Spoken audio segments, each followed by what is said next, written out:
السلام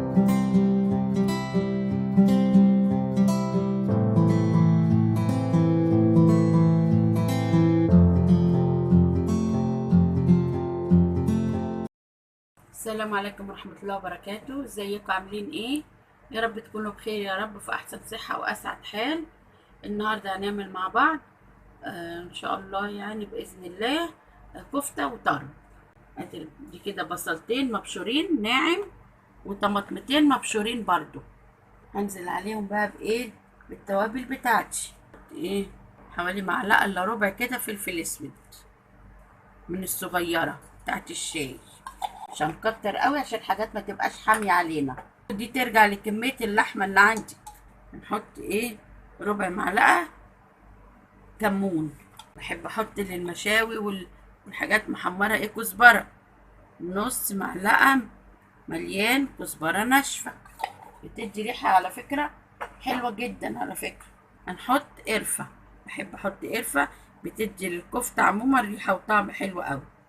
حط نص معلقة مليان حلو كده برضو من الصغير. هنحط كمان ايه؟ شوية بهارات من اللي انا عاملاها، بس مش هحط كتير، احط على طرف المعلقة عشان هي فيها حبهان، والحبهان يا جماعة بيمرر الحاجة شوية. حاجة على طرف المعلقة، انا عايزة ريحة ومش عايزة اغطي على طعم الكفتة ولا تبقى كلها ريحتها وطعمها بهارات، لا مش حابة كده ابدا. بس كده دايما توابلك قليلة. القرفة هتدي ريحة حلوة من غير ما تضيع لك طعم الكفتة. تفرق بقى التوابل هنا، فرق بين التوابل الكاملة ونوع تابل. حط الملح بتاعنا، الملح حسب كمية الحاجة اللي انت عاملاها، والكفتة ما بتبقاش حادقة قوي، اعملي حسابك في كده. هنزل بكمية ملح معقولة بحيث ان انا ايه مخليهاش محدقة. لو لقيتها دلعة زود ملح تاني، مفيش اي مشكلة. المهم ما ابدأش بيها حادقة خالص. هقلب البصل كأني بدعكه عشان ده مبشور ناعم، هقلبه لوحده مش هقلبه مع الطماطم دلوقتي. انا عايزه البصله واضغط كده بظهر المعلقه كأني بعصرها وكأني بدعكها بايدي. ريحتها بقى جباره. الريحه بقى طالعه عليا مش قادره اقول لك. لازم الدعكه دي، لازم تدخلوا فيها التوابل في البصله وتنزل. شايفين نزلت ميتها اهي، ده اللي انا عايزاه. تدعكيها لغايه ما تنزل ميتها عشان تطعم اللحمه. اي نعم هي مبشوره ناعم وكل حاجه، بس لازم تعملي كده عشان منها التوابل تدوب في قلبيها والملح يدوب وكله يبقى متجانس، ومنها تنزل ميتها والطعام اللحمه. اروح بقى خلاص في الوقت ده مدخله الطماطم. دول طماطمتين صغيرين بشراهم، بيدوها طراوه ويدوها لون ويدوها طعم. انا يا جماعه كل البصله بحالها زي ما هي، مش هاخد ميتها بس ولا الطماطم هاخد ميتها بس، لا انا كل ده هنزل باللحمه فوقيه كله، هصبع اللحمه بكل الحاجات دي. مش هاخد ميه البصل ولا لا على فكره انا بحب البصله كلها، بس بشوريها بتدي طعم وطراوه في حته الكفته، تخلي الكفته طريه كده وجوسي ولون وطعم وكل حاجه. محدش يقول ان البصله بتفكك، اللي بتفكك اللي انت مقطعاه بالسكينه وخرطاها، لكن دي المبشور الناعم بيدوب وما بيبانش خالص ان بتاكلي فيها بصل اصلا، بيدي بس الطعم الجميل والريحه الجميله. كده هنزل باللحمه بتاعتي. بسم الله الرحمن الرحيم. ايوه، لا جزء احمر على جزء بقى سمين شويه. انتوا عارفين ايه ان الكفته يعني لازم فيها الحاجات السمين شويه ده. دي كفته وطرب يا جماعه، اهو طرب بقى عشان هعمله بالمنديل. هقلبه واخليه كله متجانس مع بعضه وهرجع له. كده خلاص يا جماعه قلبتها زي ما انتم شايفين، اندمجت كلها وامتزجت كل الخليط مع بعضه. بصلتين مبشورين مع طماطمتين مبشورين مع اللحمه مع التوابل الجميله اللي ريحتها مش قادره اقول لكم الريحه طالعه عليا شكلها ايه، ريحتها روعه. ادي يا جماعه المنديل بتاعي اهو زي ما انتم شايفين، اهو منديل مغسول كويس جدا، وحتى معاه قشر الليمون بتاعه مكان ما غسلته. وخديه قدامكم في قلب البوله اللي قدامي فيها ميه بالليمون بحاله مغسول على فكره اهو. بس طبعا اي حاجه مهما اتركنت بتنزل لازم ايه؟ الدم العادي ده يعني. اي حته نوع من انواع اللحمه لازم ينزل شويه. شايفه حتى حطاه بالقشر. قلت برضه عشان لما اجي اطلعه اعمل القشره كده، الزيوت اللي فيها ويبقى ريحته جميله، واضيع اي ريحه تضايق اي حد. مغسوله على فكره بقشر برتقال وقشر يوستفندي مع الليمون. عشان تبقوا فاهمين، غسيلي انا في كل الحاجات دي فظيع يعني.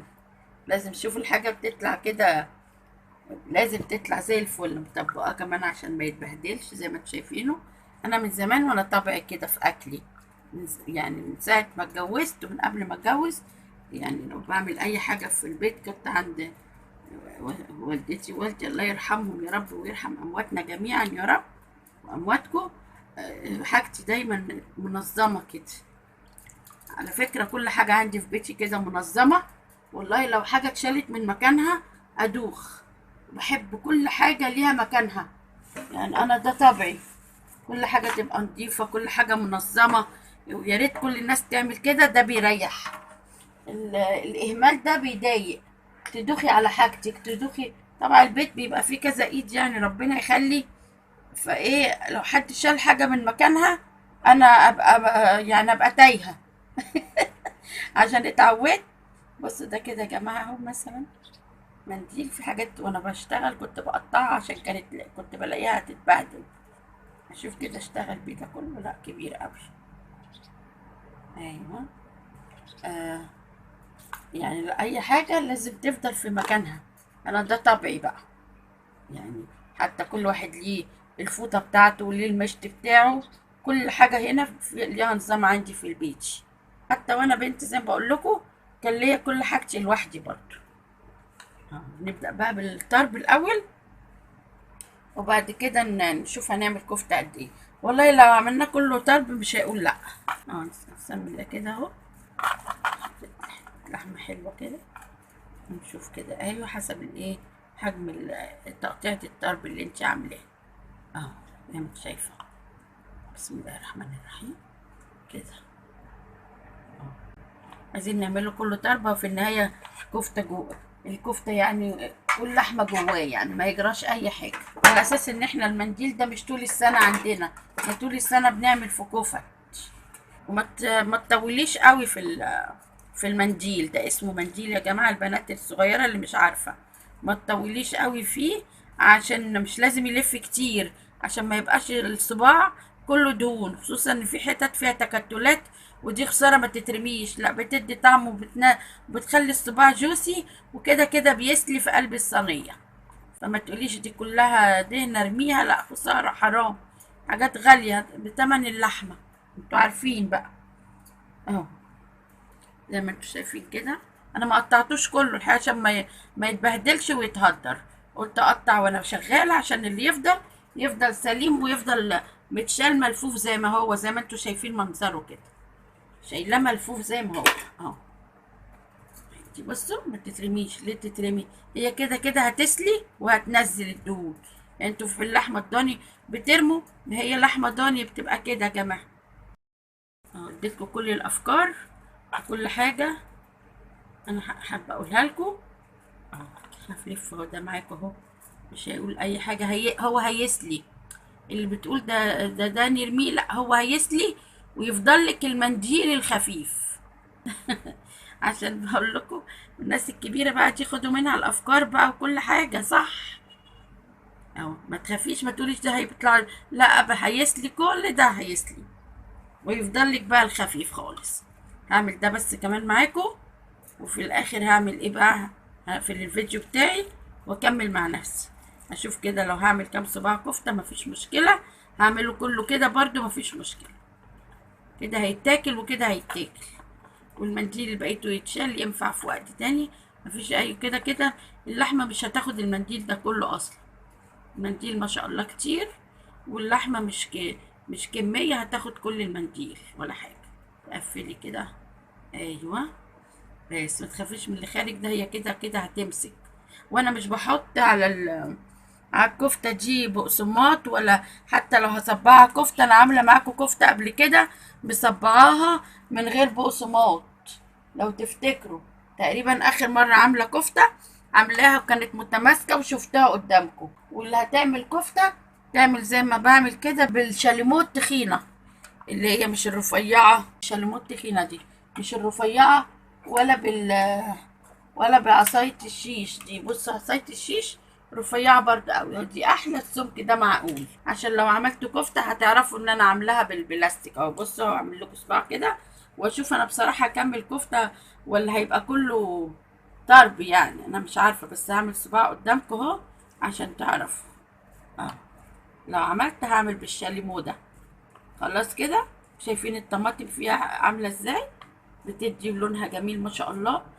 والبصل كامل بالبشر بتاعه بميته في قلب حتة اللحمة. الله عليه، ده روعة. خلاص كده انا هرجعها تاني ولغاية ما اشوف انا هعمل ايه. يلا اكمل وارجع لكم. انا قلت اوريكم برضو المنديل عشان البنات اللي مش عارفة ايه المنديل اهو. خلاص كده، ده بيطلع من اللحمة الضاني يا جماعة.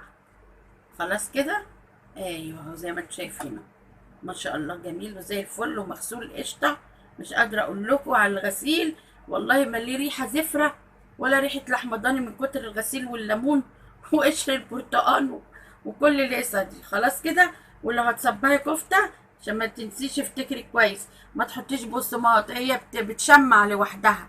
ما بتحطيش ولا بقسماط ولا حاجه، هي بتشمع. خلاص، يعني لو هتعملي كفته صبعي من نفس اللحمه من غير ما تضيفي لها بقسماط ولا اي حاجه نهائي، زي ما هي لحمه صافي كده. ده كده يا جماعه خلصت الصينيه بتاعتي، طرب الكفته. عملت كده برضو ايه كام صباع كفته كده عشان نراضي جميع الاذواق. وده بقيه المنديل اشيله بقى زي ما هو، وان شاء الله نشتغل بيه مع بعض تاني باذن الله. اشيل بقيته كده متطبق كده عشان ما يتبهدلش. في نفس الكيس اهو بقى اللي كان فيه حتة طرب كده تسلي كده معاهم، بس نفس الكيس اللي كان فيه بقيته اهو. بسم الله ما شاء الله، شفة ووفة. ده كده يا جماعة الكفتة بتاعتنا والطرب هنحطهم بقى الفرن والع، هزقهم في الفرن. احنا كده بنعمل السلطة بتاعة الكفتة والطرب.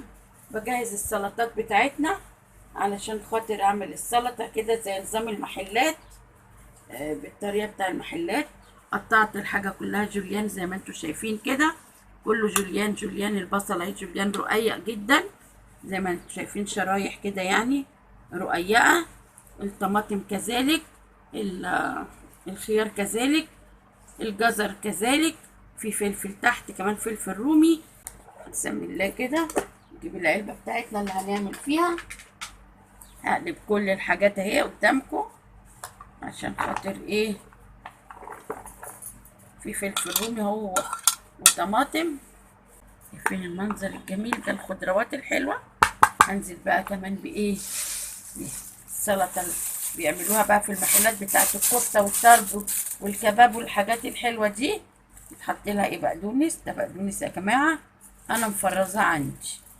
حط حبة حلوين كده لان هو مفيد وصحي ولونه جميل وبيدي طعم السلطة الحقيقة. البلدي دي اسمها سلطة بلدي، بيدي طعم حلو قوي. السلطة البلدي اللي هي بيبقى فيها البصل، عشان الناس تسأل يعني ايه سلطة بلدي، اللي هي بتبقى متشكلة من كله وفيها البصل. هننزل بقى بشوية الخل بتوعنا، مش كتير عشان انا مش عايزاها زعق. نحط شوية الملح بتوعنا. انا ليه احط الملح من دلوقتي؟ عشان انا عايزة لما السلطة البلدي لازم تحطي الملح بدري عشان ينزل ميتها. الخضار كله ينزل ميته، الملح يخلي المية كلها تنزل. نحط بقى شوية كمون صغيرة مش كتير، دي برضو من الحاجات اللي بتدي طعم حلو للسلطة يا جماعة. هما بيبقوا حاطين الحاجات دي.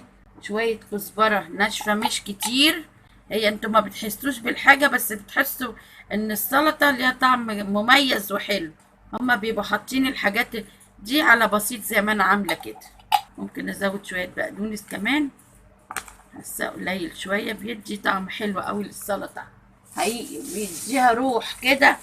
الناس اللي بتقول البقدونس مش عارفة ايه بنشيله من الاكل وبنشيله من خضرة المحشي، انا بستغرب طبعا ان ده كله فوايد وروعة يعني الحقيقة.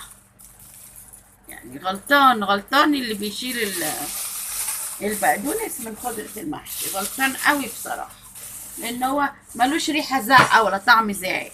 يعني ده اللي طعمه زايق الشبت والكزبرة الخضر. الله، بص ريحته بقى غيرت خالص. شوية البقدونس لما زادوا عملوا فرق كبير. انا كده بقلب بس شوية عشان الملح، عايزاه ياكل في الخضار كده وينزل ميته، عشان احنا بنشرب المية دي. المية دي جميلة، اللي بتهدم الأكل الدسم التقيل، والحقيقة بتخلي طعمه حلو. نزلت بخل قليل عشان خاطر ما نيجي نشرب ما يشرقناش. هننزل بقى بشوية المية اللي بيدونا الصوص بتاع ايه، بتاع السلطة الجميل اللي احنا بنشربه. بس ما كترش قوي، حبة كده بتاع نص كوباية. اشوف كده كفاية ولا هحط شوية مية تاني عشان ما ادلقش وخلاص. لا شكلي هحط شوية، ولا هكتفي بالشوية دول، لان الخضار لسه هينزل بقى الملح، هيخليه ينزل عشان ما يبقاش كله مية كده. حلو قوي. بس لازم احط السلطة دي بدري شوية قبل ما الاكل يستوي عشان تلحق تنزل ميتها. طبعا في المحلات بيحطوا فلفل حامي مولع، طبعا اللي بيشرب بيشرق وكده. شايفين؟ انا هعمل معاكم سلطه الطحينه دلوقتي. خدت جزء كان قرن فلفل صغير، خدت جزء منه دقيته بسلطه الطحينه، وشلت كمان القلب عشان ما يبقاش حامي. شايفين حته حرف صغنن ازاي؟ كمان مش هاخده كله لانها حاميه جدا. هو قرن صغير بس حامي. في ساعات حاجات كده، وساعات تلاقي قرن كبير ومش حامي. فانا عشان محدش يشرق برضو حرام، خدت زي ما انتوا شايفه حاجه على الطرف. اللي عنده ولاد صغيره يا جماعه يراعي الحاجات دي، يعملوا معروف. انا ولادي مش اطفال بس بيشرقوا من الحاجه الحاميه يعني، فلازم اراعي كبير او صغير.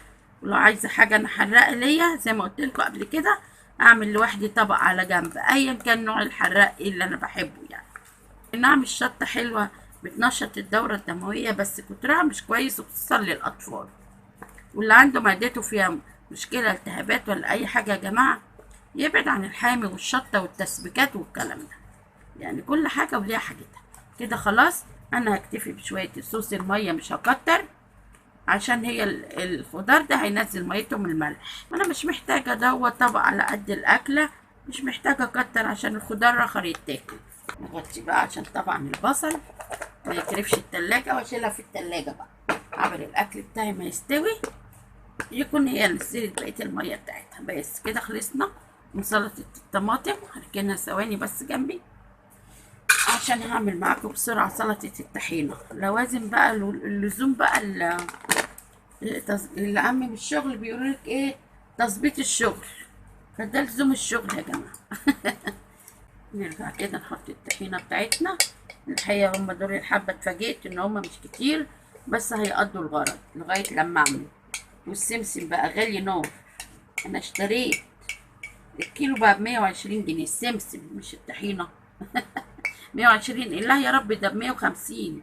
ايوه ده كيلو الطحينة اللي سامعة بيقولوا ب120 الطحينة الجاهزة، عشان محطوط لها بقى اضافات وحاجات وقصة بقى. لكن كيلو السمسم الني ب150 والله. احنا مش عارفة يعني الحاجة مالها عمالة تغلى بطريقة بشعة الحقيقة يعني. طبعا بنزل ايه بخل وبمية، انا بعمل مية ساقعة. هنزل بقى هنا فوق التومة دي يا جماعة عليها ايه، عليها ملح وفلفل اخضر حامي وكمون وفلفل اسود. ايوه بس هنزل بقى بشوية الخل، غالبا هنزل بمية تاني بس هنزل بالخل الأول. برضه ما نكترش الخل عشان الحاجة ما تبقاش زعقة. كل ما كانت الحاجة هادية كل ما كانت بتاكلي وانت نفسك مفتوحة ومش مفيش حاجة مضايقاكي. واللي برضه معدته يا جماعة تعباه فيها مشكلة ما يكترش في الخل، خل شديد على المعدة. عشان كده دايما نخلي حاجتنا هادية بدل ما نخش في مشاكل احنا في غنى عنها. يعني حتى اللي كويس، وربنا يدينا ويديكوا الصحة والعافية يا رب، ويدي ولادنا الصحة والعافية. ما يكترش في الحاجات دي، بتهري يا جماعة الكبد وتهري المعدة، الخل والحاجات الشديدة يعني. انزل بشوية المية بتوعي تاني، بشوية التوابل اللي موجودة لسه في الهون، هقلبها بقى وارجع له. كده خلاص سلطة الطحينة بتاعتي حلوة اوي، السمك حلو، لسه تقعد في التلاجة كمان، هتتقل اكتر من كده. خلاص بس نشيل بقى كل السلطة في التلاجة، ونستعد بقى ايه، نشوف الاكل استوى ولا اخباره ايه. اكلنا كده يا جماعة جاهز اهو.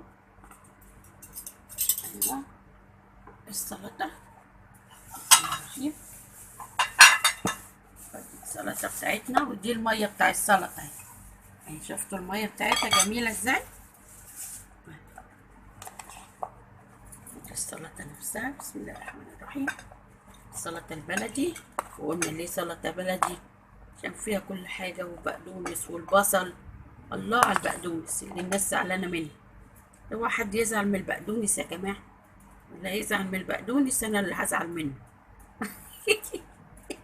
إلا البقدونس. يا سلام على البقدونس وجماله. دي الكفتة والطرب بتوعنا اهو، زي ما انتم شايفين اهو. ما شاء الله، ولا تقولوا لي حياتي بقى ولا مش حياتي ولا كل الكلام ده والله. دي كده سلطة الطحينة بتاعتنا برضو، وده الرواية اللي انا عملته معاكم اهو. خلي كده عشان نوسع السكة للحاجة. تمام. الرق بصوا جميل عامل ازاي، سمين، لسه معمول من امبارح، ولسه مقرمش وجميل، ومن جوه رقاته حلو عامل ازاي، ولا عامله سمنه بين الرقات، ومورق وزي الفل والله. وشوفوا المنظر اهو، شايفين المنظر ولا لا؟ محدش يعمل بين رق ورق سمنه والكلام اللي انا بشوفه ده يا جماعه. احنا طول عمرنا بنشتغل، ولا عمرنا عملنا الحاجات اللي بنشوفها الاختراعات الجميله دي. بتغرقوه سمنه يعني؟ عايزه افهم انا بس، انتوا يعني بتغرقوه سمنه وبتخلوه يبقى تقيل يعني، ولا ايه؟ مش فاهم. مش حلو طبعا ان انتوا تعملوا رق سمنه دي، هو كده كده هيورق. يعني ايه بقى الديكوريشن بتاعنا الجميل قوي اهو. حاجه بسيطه، شويه البقدونس الحلوين اللي انتوا بتزعلوا من البقدونس اهو. حد يزعل برضو من البقدونس؟ ده عم الحاج بقدونس ده.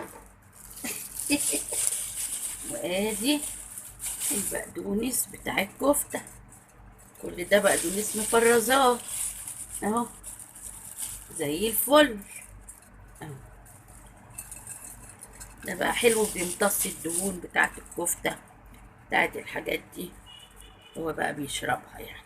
زي ما انتوا شايفين كده، شغل مطاعم، وشغل فاخر من الآخر زي ما بيتقال كده. هو ده الشغل بقى. وادي الكفتة بتاعتنا والطرب، بص الحاجة عاملة ازاي، بسم الله ما شاء الله، حاجة مش قادرة اقول لكم. بصوا الجمال بسم الله الرحمن الرحيم اهو. نرص الحاجة بطريقة حلوة وشيك زي ما احنا متفقين كده، عشان ولادنا تاكل وتتبسط وتفرح بالاكل. بص الحاجة طرية جوسي خالص، بص عاملة ازاي، بتطلع من الصينية ولا لازقة، بلونها الجميل، حاجة روعة بسم الله ما شاء الله يعني.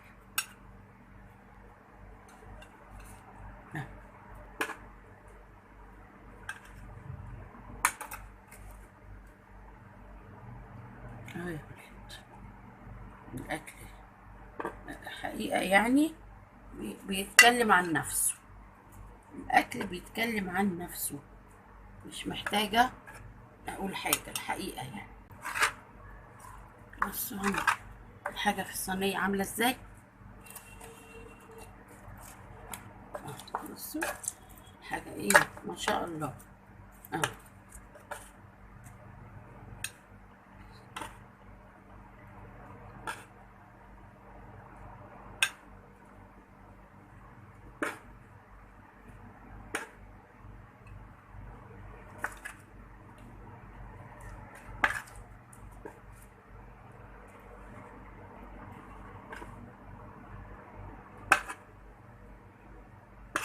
جميل جميل جميل اهو يا ولاد.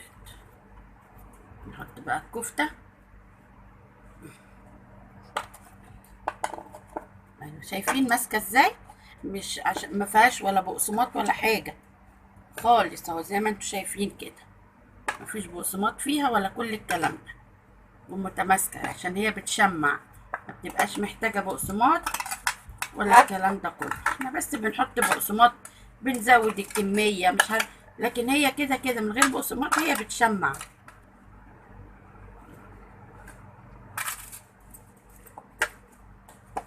اهو زي ما انتوا شايفين المنظر كده، رائع رائع رائع. ايه رأيكم بقى في الجمال ده؟ بسم الله الرحمن الرحيم.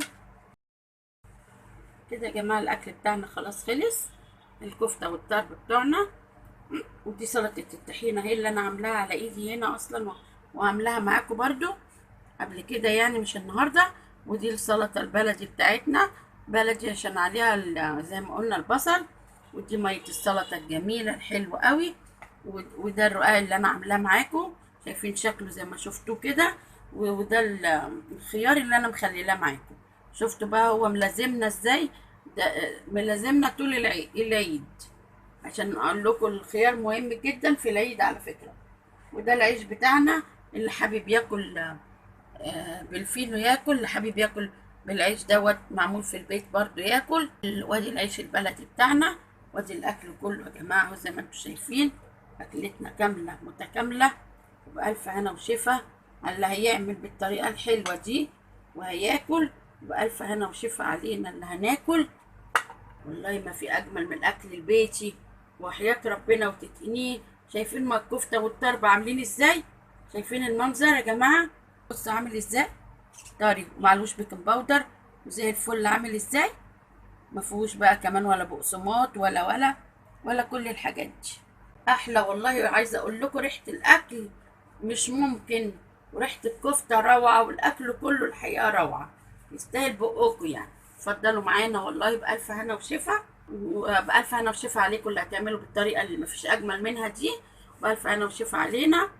ويا جماعه الاشتراك في القناه، الاشتراك هفضل اقول الاشتراك كده يعني بصراحه حاجه تحفه وروعه، وتستحق الاشتراك في القناة والشير واللايك.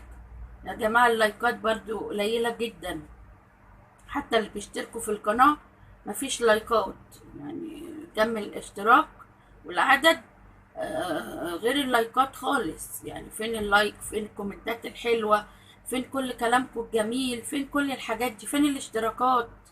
يعني في ناس كتير داخلة في الصفحة بس فين الاشتراكات بقى؟ فين ده كله؟ فين المشاهدات؟ مفيش برضو مشاهدات عالية. يعني معلش ما كانتش قناة زي دي تتشاف، معلش امال ايه اللي هيتشاف؟ الناس اللي بتبذل مجهود وبتتعب يعني، يعني من حقهم كده ان الناس ايه، تشوف الحاجة معمولة ازاي الطريقة. ادخلي وشوفي هتعجبك الحاجة، لان بعمل الحاجات البسيطة اللي مش مكلفة، اللي كمان بطريقتنا الحلوة، مش اطلق ده على ده واخترع ولا لا خالص. الحاجات على طبيعتها وبأكلنا الجميل اللي عمره، اللي مهما رحنا ولا جينا ومهما افتكسنا ومهما بنرجع له، لان هو ده الطعم الاصلي وهو ده طعم الحاجة الحلو اساسا. يلا حبايب قلبي، كله يدوس على الاشتراك دلوقتي حالا، وعلى زر الجرس عشان يوصلك كل جديد، واللايكات والشير عشان اصحابكم عشان يشوفوا هم كمان ويتعلموا، والكومنتات الحلوه. شكرا ليكم، وكل سنه وانتم طيبين يا حبايب قلبي، واشوفكم على خير في وصفه جديده، في حاجه حلوه جديده. اظن مفيش احلى ولا اجمل من الحاجات اللي انا بعملها كده. مع الف سلامه.